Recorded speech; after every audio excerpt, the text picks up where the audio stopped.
صناعه الجولري المارجنز فيها عنيفه كبيره بطريقه يعني مرعبه.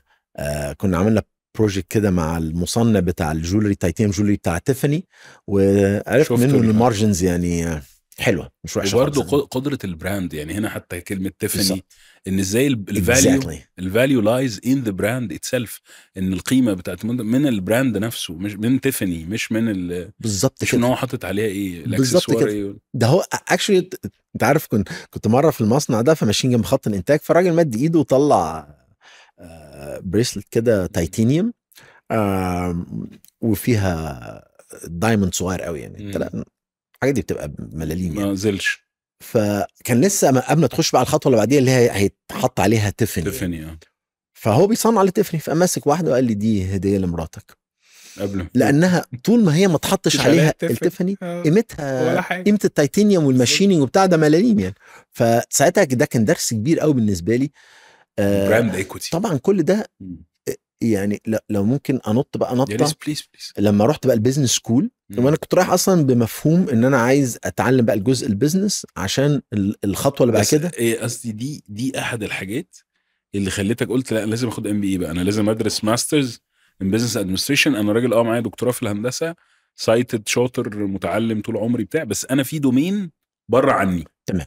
فانا هروح بقى اشوف سكول قويه واتهابند ان هي بقت NYU ورحت على MBA. وبعدين في حاجه تانية صراحه يعني، كل ما كنا نقعد في ميتنج تلاقي الناس بتتكلم على البالانس شيت. بالانس شيت بعدين بقى انا عايز اعرف ايه البالانس شيت ده.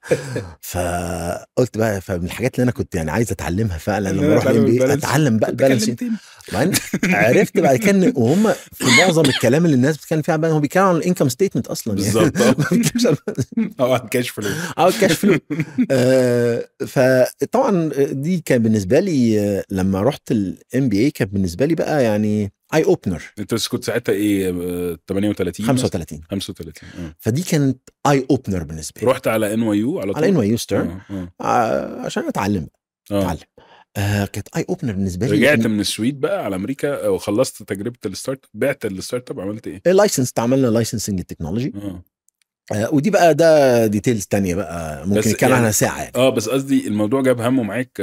والله الحمد لله يعني احنا دايما اقول treated us nicely على الامريكان، عملوكم بطريقه لطيفه. لا انا قصدي يعني financially treated us nicely. يعني قصدي عملوكم بطريقه لطيفه ماليا يعني.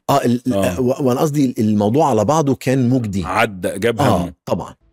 يو بودكاست مش مجرد كلام،